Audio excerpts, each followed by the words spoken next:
Surat Al-Ma'un ini antara diilah sama inna a'tainakal kautsar. Di dalam surat inna a'taina itu nanti diterangkan tentang mereka yang menghina kepada Rasul, itu mereka akan mendapatkan kerugian atau sesuatu yang terputus di surat setelah ini. Nah, surat ini menceritakan siapa sifat mereka tersebut. Mereka itu siapa? Ya, orang-orang yang dikatakan syani'aka, orang-orang yang menghina Rasul. Ya. Sifatnya apa? Ara'aital ladzi yukadzibu bid-din, ay hal araftal ladzi yukadzibu bil jazaa'i yaumal qiyamah. Fadzalika alladzi yad'u al-yatim fahuwa dzalika alladzi yadfa'u al-yatim bi ghaldhah an hajatihi wa la yahuddu ala ta'amil miskin ay wa la yahuddu nafsahu wa la yahuddu ghayrahu ala it'amil faqir. Fawailul lil musallin fahalakun wa 'adzabun lil musallin alladzina hum an salatihim lahun, alladzina hum an salatihim sahun ay lahun la yubaluna biha hatta yanqadiya waqtuha alladzina hum yura'un ay alladzina hum yura'una bi salatihim wa amalihim la yakhlisuna al-amala lillah wa yamna'una al-ma'un ay wa yamna'una i'ana ghairihi wa i'anati wa yamna'una i'anata ghairihim bima la darara fil i'anati bih. Ini satu sifat-sifat yang semoga kita tidak sampai, ya, karena ini berbahaya ayat ini. Ayat di surat ini berbahaya karena bisa jadi kita itu kena dengan peringatan di ayat ini. Allah Subhanahu wa taala mengatakan, "Ara'aital ladzi yukadzibu bid-din?" Apa kamu tidak melihat orang-orang yang mendustakan agama? Ya, itu judulnya dulu begitu. Jadi seperti Allah membuka sesuatu, nanti akan diberi penjelasan seperti ayat-ayat atau surat-surat sebelumnya. Seperti contohnya begini, wailul likulli humazatil lumazah. Siapa itu humazatil lumazah? Alladzi jama'a malau. Keterangan di ayat berikutnya. Atau seperti contohnya surat Al-Asr, wal asri innal insana lafi khusr. Demi masa orang itu dalam keadaan rugi. Penjelasannya illal ladzina amanu wa amilus solihati wa tawassaw bil haqqi wa tawassaw sabr. Al-qari'atu mal qari'ah wa ma adraka mal qari'ah. Al-qari'ah, ya, yakni kiamat. Apa yang kamu tahu kiamat dan apa pengetahuanmu tentang kiamat? Baru keterangan yauma yakunun nasu kal farashil. Jadi seperti kalau diberi umpan dulu, diawali dulu, ya, dibuka dulu. Alhaakumut takatsur, akan membuat kalian binasa, memperbanyak sesuatu, ya. Tapi kan dalam banyak apa? Nanti baru diterangkan lagi. Contoh-contohnya seperti itu. Jelas ya? Tidak semua, cuman biasanya tuh kalau surat pendek dibegitukan, inna anzalnahu fi lailatul, kita turunkan dia di Lailatul Qadar. Apa? Tanya lagi Allah, wa ma adraka ma Lailatul Qadar. Apa yang kamu ketahui tentang Lailatul Qadar? Baru diterangkan, Lailatul Qadri khairum min alfi. Itu seperti ini, sama. Allah seperti memberi pertanyaan dulu. Wa ma adraka ma al-qari'ah, mal qari'ah, apa itu al-qari'ah? Allah juga bertanya, wa ma adraka ma Lailatul Qadar, tahu apa kamu tentang Lailatul Qadar? Diberi pertanyaan dulu. Ini juga pertanyaan. Ara'aital ladzi yukadzibu bid-din? Apa kamu melihat orang-orang yang mendustakan agama? Kamu tahu? Apa kamu tahu siapa mereka? Satu, mereka yang keras, kasar, jahat, tega kepada anak yatim. Itu orang yang mendustakan agama walaupun dia muslim. Dia yang zalim ke anak yatim.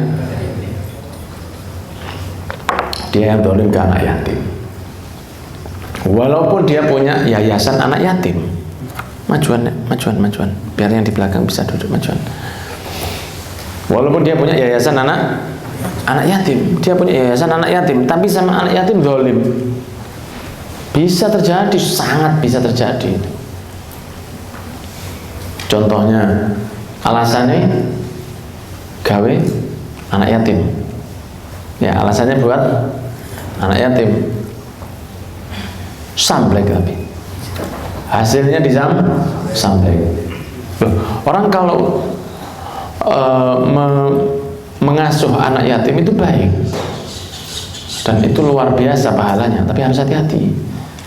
Makanya dikatakan ana wa kafilul yatim kahataini fil jannah, saya dan orang yang menyayang anak yatim dekatnya seperti ini nanti di surga. Maksudnya sangat dekat sekali. Kahataini sambil menggerak-gerakkan dua jarinya Rasul. Ana wa kafilul yatimi kahataini fil jannah. Saya dan dua anak yatim, saya dan pengasuh anak yatim akan seperti ini nanti di dalam surga. Dekat sekali. Saya dengan anak yatim itu dekat sekali. Tapi kalau diasuh dengan baik. Jadi misalnya punya anak yatim, setelah punya anak yatim, kemudian si anak yatim diberi nafkah dengan baik, kemudian dia ngambil, boleh enggak? Boleh. Untuk kebutuhan primer, ya, primer, yang wajib, bukan tas yang 2 juta. Itu sudah sekunder itu namanya. Kebutuhan yang primer boleh ngambil, karena kalau dia tidak makan, dia tidak bisa merawat dengan baik anak yatim itu. Saya beri contoh, misalnya ada anak panti asuhan Nurul Iman, misalnya ini. Pimpinannya namanya Bapak Haji Sinap. Contoh, kalau Haji Sinap Bapak Doni misalnya, tahu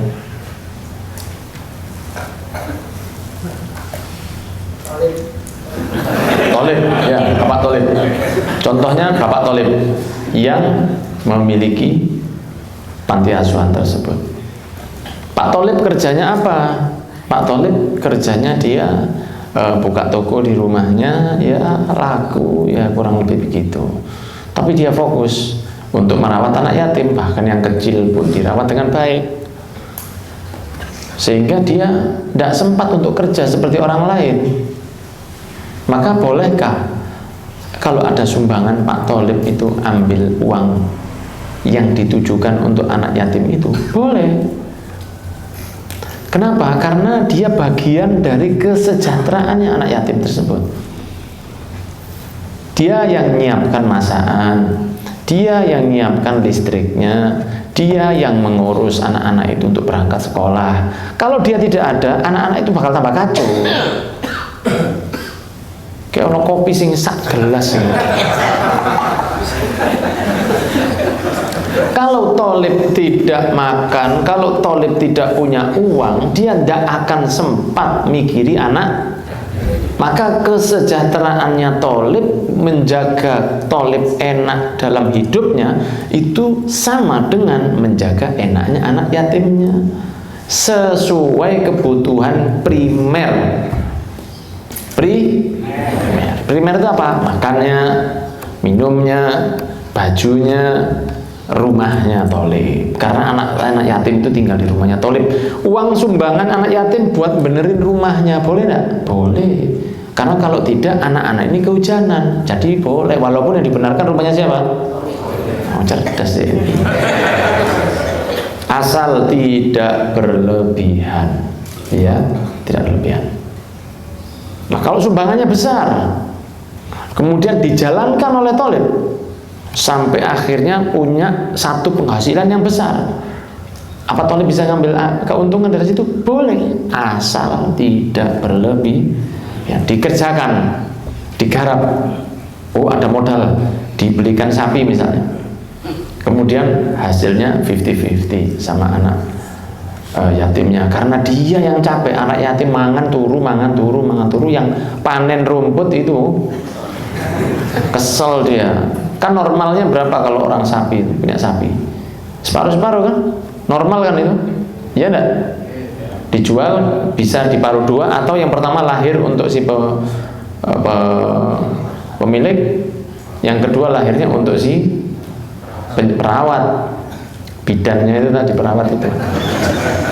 Maka boleh. Nah, kalau dengan dalih punya panti tapi memanfaatkan di luar yang baik dan anak-anak itu dizalimi di dalamnya, maka itu termasuk orang yang mendustakan agama, kurang ajar ke agama, walaupun dia di dalam. Jadi tidak harus anak yatim itu seperti film Ari Hanggara itu. Ada yang ingat film Ari Hanggara dulu? Tahun 80-an itu kan ada itu ya. Anak yatim didzalim. Tidak harus seperti itu. Dalam panti asuhan itu bisa terjadi kedzaliman di sana. Tapi apakah di sebuah panti atau ketika jenengan mendidik anak ponakan jenengan yang yatim, ayahnya meninggal, ayahnya adik jenengan, ayo kamu ikut saya. Kemudian dia tinggal di dalam rumah jenengan. Kemudian dia melakukan kesalahan. Apa tidak boleh dipukul? Boleh. Asal pukulnya seperti kalau jenengan mukul anak jenengan sendiri. Ojo berlebihan, jangan. Anak yatim bukan berarti dia tidak boleh dididik. Oh, ini seakan yatim, ngawur, kasihan anak yatim. Tidak sholat subuh, kasihan anak yatim. Mencuri, pencet tetangga, ya? Pencet itu mangga yang muda. Ini kan diterjemahkan, ini pemirsa nggak paham. Ada mangga tetangga, mangga milik tetangga, dicolong. Terus kita gini, kasihan yatim. Oh, tidak benar itu. Dolim itu berarti. Bukan begitu. Anak yatim ya harus dididik. Anak yatim itu bukan berarti dibiarkan. Anak yatim kualat, enggak. Tidak sayang jangan berarti. Dulu ada pernah kejadian para wali di kota Hadramut, di negeri Hadramut sana. Ayahnya seorang wali besar, anaknya masih umur 6 tahun. Ayahnya wafat, anaknya dipanggil sama beberapa habaib yang tua. Ayo nak, duduk sini nak. Duduk sini. Kamu gantinya ayah. Kamu duduk sini. Duduk bersama para habaib yang sepuh. Dan di sana itu orang tidak ada yang berani duduk. Kalau yang sudah sepuh tidak ada orang yang berani coba-coba duduk di sana. Loh ya pulang jadi kodok Pak. Wali-wali itu, dia duduk sini, duduk. Karena dia masih umur 6 tahun, dia diam. Kemudian waktu makanan keluar, dia mau ngambil makan, dipegang tangannya. Lah, kamu duduk di sini pantas karena kamu ganti ayahmu. Tapi kalau kamu makan sebelum orang tua ngambil, itu berarti kurang adab. Saya silahkan kamu duduk di tempat ayahmu, tapi tidak saya silahkan kamu untuk beradab yang jelek. Nah gitu caranya. Jelas ya? Iya. Oh anak yatim berarti jangan loh, tidak. Minimal perlakukan dia seperti anak jenengan sendiri. Gimana jenengan sama anak jenengan? Gak sholat jenengan cubit, ini cubitan juga. Tapi jangan dendam di dalam hati. Kalau jenengan diamkan ketika dia tidak sholat, terus dia kebiasaan, malah jenengan termasuk zalim ke anak yatim. Gitu ya. Bagi tadi anak yatim itu bukan berarti tidak boleh dinasehati atau sedikit dicubit, bukan berarti begitu, boleh asal mendidik. Nah, anak jenengan misalnya tahu-tahu mukul anak orang lain, mungkin kan jenengan cubit ya. Nah ini anak yatim mukul anak lain, tidak apa-apa nak, yatim kamu. Akhirnya bunuh anak orang, yatim kamu.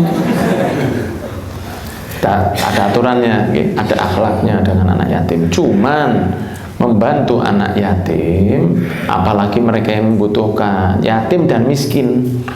Yatim tidak punya itu perlu. Sampai kadang ada acara itu 10 Muharram itu kan hari rayanya anak yatim. Ya, di panggung diberi santunan 10 Muharram itu baik, bagus itu. Selesai. Di panggung itu dikasih acara. Anak yatim dikasih. Siapa yang mau maju monggo. Tapi anak yatim yang kecil, kalau duafa jangan dipajang di atas.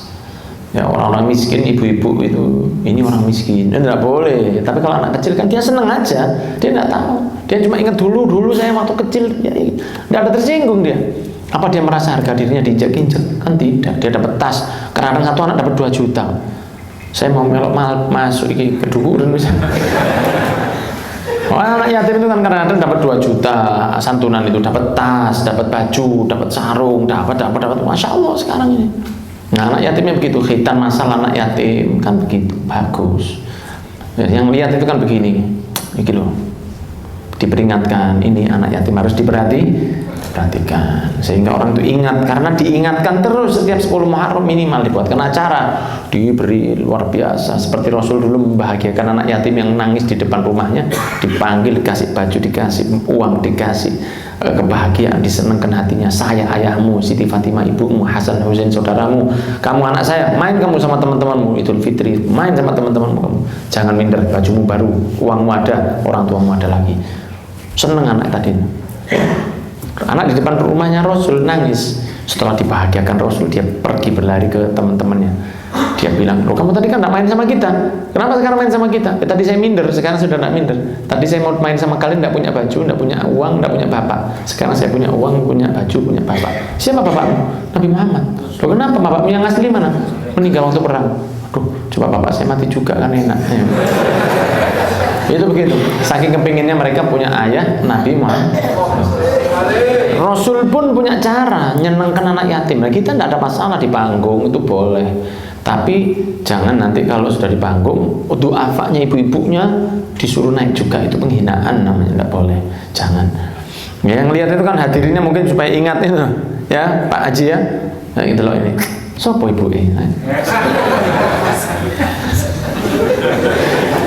Loh kan nolong ibunya juga kan boleh. Nolong anaknya itu, nolong ibunya berarti nolong anak. Kecuali kalau nolong ibunya terus anaknya dikasih ke mbahnya, itu tidak benar ya.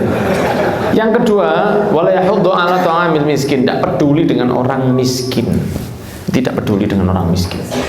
Entah mau miskin mau apa, tidak peduli. Ya, tidak peduli.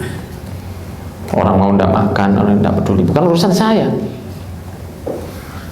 Orang-orang dulu zaman orang Quraisy itu alasannya kalau pelit itu alasannya begini, kenapa kamu tidak ngasih makan orang miskin? Nah, ngapain saya ngasih makan? Tuhan aja tidak ngasih, masa saya mau lebih hebat dari Tuhan? Alasan itu nah, Tuhan aja tidak ngasih, ada apa saya ngasih mereka yang miskin?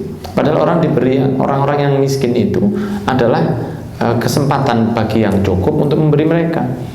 Maka Allah juga mengingatkan, fawailul lil musallin, celaka itu bagi orang-orang yang sholat. Makanya kalau membaca ayat ini sebaiknya disambung, fawailul lil musallin alladzina hum an sholatihim. Karena kalau berhenti di situ, itu beberapa ulama mengatakan jangan, walaupun boleh, tapi kurang bagus. Fawailul lil musallin, maka celaka bagi orang-orang yang sholat, kan gitu. Orang sholat kok celaka? Nah, sambungannya, alladzina hum an sholatihim sahun, mereka yang lalai dalam waktunya, lahun, ya, tidak khusyuk, melayang, tidak tahu jumlahnya 2 dan 3 atau 4 atau 5. Ini tadi baca apa? Ini sekarang rukuk atau sujud? Ini mestinya apa? Itu katanya Allah, mestinya itu fawailul, celaka. Nah, kita ini makanya jangan kemelindi. Nggak apa-apa, bukan kita ya kan? Celaka bagi orang-orang yang sholatnya itu lalai dalam apa? Dalam waktunya, hingga lepas waktunya belum sholat, dan yang lalai dalam khusyuknya. Nah, kita kalau ngadepi Allah atau ngadepi tamu, nah kalau kita ngadepi tamu itu kan kita ini kan, ketika Anda ngadepi tamu, kemudian Anda mendapati seorang tamu, terus tamunya HP-an terus, Anda kan tidak senang, ya kan? Karena loh kan ini bertamu kok HP-an terus. Begitu pula dengan Allah, kita kalau sholat melayang, Allah juga tidak senang. Alladzina hum yura'un, sifat berikutnya dari orang yang celaka atau tidak mendapatkan keuntungan dari sholatnya, mereka itu yang yura'un, kepingin dipuji orang, ya, ngerti? Jadi sholatnya kepingin dipuji orang, kemudian ibadahnya kepingin dipuji orang, itu rugi. Kalau pas di masjid bajunya bagus, serbannya baik, Kalau di rumah sholatnya kaosan, pakai celana, gak kopiahan. Nah ini hati-hati. Kalau di rumah pakai celana, pakai kaos, gak kopiahan, tidak pakai peci. Kalau ke masjid, masya Allah, pakai gamis, pakai sarung, serban itu sak tabir, kopiahnya bagus, parfumnya enak, karena mau ke masjid dilihat orang, sholatnya Allah, Allah. Kalau di rumah, ya Allah Akbar, nah, itu termasuk diantara riya itu. Kalau di depan orang baik, kalau di depan orang tidak baik, tidak. Wa yamna'unal ma'un, dan menahan bantuan kepada orang lain. Ya, jadi tidak mau menolong orang yang dia bisa. Wa yamna'unal ma'un. Ini peringatan dari Allah, sifat-sifat orang yang termasuk mendustakan agama. Ara'aita alladzi yukadzibu bid-din fadzalika alladzi yad'ul yatim wa la yahuddu 'ala ta'amil miskin. Orang-orang yang mendustakan agama, mereka yang zalim kepada yang yatim, tidak perhatian kepada yang miskin. Siapa lagi? Yang sholatnya tidak khusyuk, yang sholatnya sampai lepas waktu, yang sholatnya tidak lillahi ta'ala, dan mereka yang menahan untuk menolong orang lain atas dasar yang tidak jelas, tidak mau menolong orang, ya, tidak mau menolong orang lain yang lagi membutuhkan hanya karena sesuatu yang sifatnya tidak ada urusan dalam syariat. Itu orang-orang yang nanti termasuk mendustakan agama. Orang yang mendustakan agama ya pastinya setelah yaumul kiamah. Dan Allah tidak bisa didustakan, Allah tidak bisa ditipu, ya. Wallahu a'lam. Semoga diberikan oleh Allah keberkahan, keselamatan, dan kita jadi orang yang tidak kena dari surat ini, ya, tidak kena dari surat yang memperingatkan kita tentang orang-orang yang rugi. Barakallahu fikum, jazakumullahu khairan katsiran. Insyaallah pertemuan berikutnya kita bahas surat Al-Kautsar, ya, 3 ayat yang menunjukkan pembelaan Allah kepada Nabi Muhammad SAW. Walhamdulillahirabbil alamin.